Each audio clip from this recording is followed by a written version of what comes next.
અમદાવાદ શહેર ભાજપના કાર્યક્રમમાં જીતુ વાઘાણીનું નિવેદન આંતરિક લોકશાહી ભાજપમાં જ છે તેવું જીતુ વાઘાણીએ નિવેદન આપ્યું છે। રાહુલ ગાંધીને આવવું પડે એનો મતલબ ગુજરાત કોંગ્રેસ નમાલી છે। 2027માં ખબર કે કોંગ્રેસનો ઇતિહાસ રચાશે તેવું વાઘાણીએ કહેવું છે। તો 2027માં ખરાબ રીતે હારીને કોંગ્રેસ ઇતિહાસ રચશે તેવું વાઘાણીએ નિવેદન કર્યું છે। તો એ દ્રશ્ય જોઈને ક્યારેક આમ પાછું કોઈ બીજું મને યાદ આવી। હવે એ અન્ય રાજ્યમાં જઈને નથી બોલ્યા, હરિયાણામાં નથી બોલ્યા, મહારાષ્ટ્રમાં નથી બોલ્યા કે જીતવાના છીએ, બોલ્યા છે ને।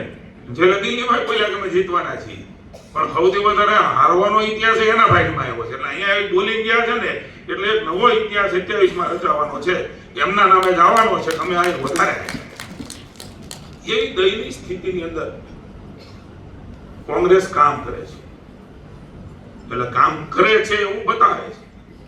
બાકી તો અહીંયા જે કાર્યકર્તાઓ છે મારી સામે જે બેઠા છે કે કાર્યકર્તાઓ હું તો નીચેથી પાછળના આપણે બોલી હાથે ગળીથી લગતા ના આવી બધી ફ્લેક્સ નહોતી, તેદુના કામ કરવાના ઘણા બધા બેઠા છે।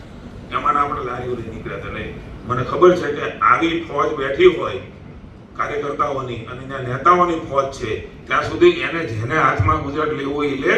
આ અમારા કાર્યકર્તાઓ ન તો અમદાવાદ હાથમાં આવવા દેવાના છે અને ન તો રાજ્યને દેશ હાથમાં। નરેન્દ્રભાઈ મોદી જેવું આપણું એક સબળ નેતૃત્વ, આદરણીય અમિતભાઈ જેવું નેતૃત્વ, માનનીય મુખ્યમંત્રી તમે અમદાવાદમાં થી અત્યારે આપણા નેતૃત્વ કરી રહ્યા છે સમગ્ર રાજ્યનું, માનનીય ભૂપેન્દ્રભાઈ પાટીલજી, રત્નાકરજી, સમગ્ર ટીમ જે ગુજરાતની અંદર આપણો ભારતીય જનતા પાર્ટીનો વિચાર મજબૂત થાય એમના માટે સંગઠનાત્મક જે આપણી જવાબદારીઓ છે, તો પાર્ટીનો વ્યાપ અને વિચાર એ વધારે મજબૂત થવા માટે જેનામાં જે શક્તિ છે એમણે ખૂબ કામ કર્યું છે।